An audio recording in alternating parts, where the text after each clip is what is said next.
Hey, Sue Nelson, and I guess Skype doesn't always work out so great. I know a lot of you were trying to see that from back at ctreia. That was us in Vegas at our boot camp. It was a fantastic boot camp, so much fun. And as I promised, I wanted you to listen in on one of my students' super creative deal techniques that they used from me that you're going to learn about when we go to the ctreia convention. So don't forget, I'll see you at the ctreia convention. Check it out. It's awesome.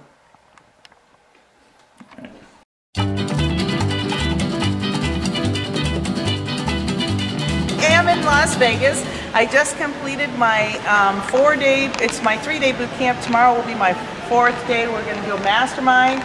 It's been incredible here. We've had an amazing time. Here, I'll pan around. This is the hotel we're staying at. So Viva Las Vegas! Viva Las Vegas! Hi, I'm Dan. This is my partner Terry. Hi guys. And Sue asked us to tell you a little bit about a deal that we've been working. It was actually our first multifamily deal, and what we did was we used a lot of creative techniques to put the deal together and to greatly enhance the value of the property.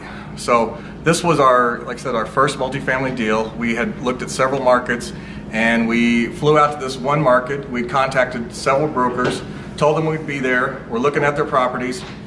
There was one broker who had been sending us some deals that weren't very good, but we said, hey, let's call him anyway, tell him we're in town. Once he knew we were in town, he kind of opened up and said, hey, you know, I do have this one property that I've got that I haven't really listed yet.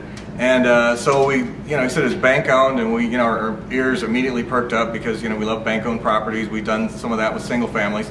And we went and looked at it. It was exactly what we were looking for. It had some problems. The occupancy was really low. It was like 65%, which would normally be a problem. But we knew why it was 65%. That they had just put the stairs to the upstairs apartments in, and so they couldn't lease them until then.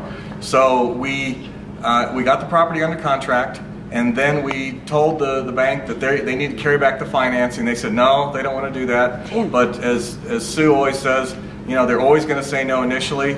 But we just were adamant and said, if we can't have them do seller financing, then we really can't do the deal. We'd have to bring in a bridge loan, and that would be a totally different price. So eventually they came around and said, yeah, we'll do the financing on that. So we bought the property. We used a lot of the techniques, about building a nice culture at the apartment. We threw gifts and parties and things like that. We got the occupancy up to 85–90%. And what I didn't mention was that this was originally a 4-building apartment complex.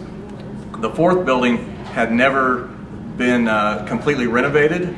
And we bought the 3 that had been renovated already. So as soon as we bought it, the guy that had the 4th building was contacting us trying to sell us the property, but we said, no, we're not interested just yet. A couple years later, we're now at 100% occupancy basically.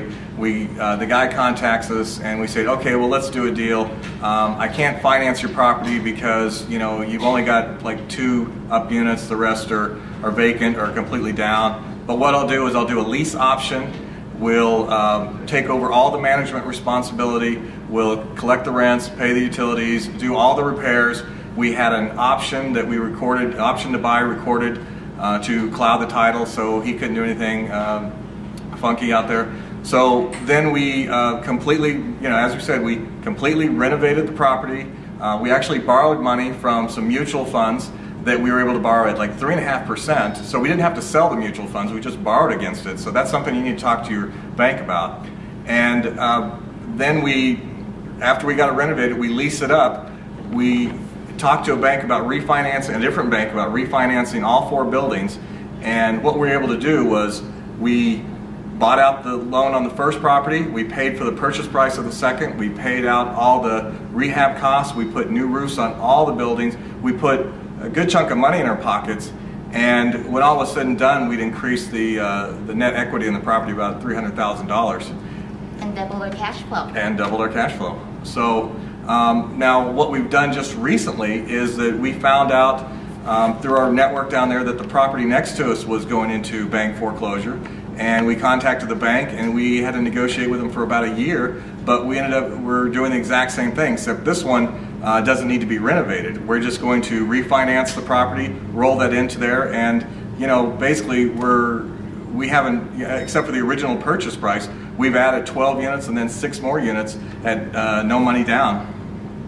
And it's really important that you learn the right techniques, because remember, our apartments were almost 100% occupied. The 2 apartments that became available, they went into foreclosure because they didn't do anything right. They must have bad property management, their occupancy was low. We like those. That's why it's important to learn the right skill sets, the right analysis. Do it right and don't lose it. Otherwise, we're going to become your best friend. Sue, thank you so much. You really helped us on everything we do. We feel we're very successful. We're doing much better now than we did just a few years ago.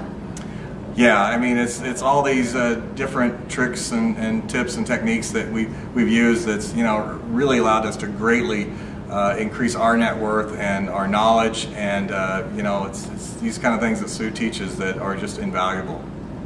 So it is students like this that make this program so great to be a part of, so great to teach. You heard like 6 creative techniques there. Unbelievable. That's called combining so much stuff to get in with really, they used a mutual fund that did you collateralize against the mutual fund? Yeah, cross-collateral, or yeah. Against the mutual fund. So you secured the property. Secured the property with the mutual fund, but you didn't even draw the money from the mutual fund, right? Amazing. So that's no money down. They created $300,000 in equity out of it. They used all of those seller financing, bank-owned, master lease, and then got another property too. Did you wrap the other property with it? Yes. Yes. So. Wow. Thank you guys so much. Thank you guys so much. You're so great. I really appreciate it. I really appreciate it. All right, it's Sue Nelson. We'll see you on the website. We'll see you later. Thank you so much. Bye. Thank you, Sue. Thanks, Sue, for a brilliant, wonderful educational weekend. Vegas, baby! Vegas, baby! Vegas, baby! I had an amazing time. This was an amazing experience. Vegas rocks, and so do the people here. Las Vegas. Viva Las Vegas. How I wish that there were more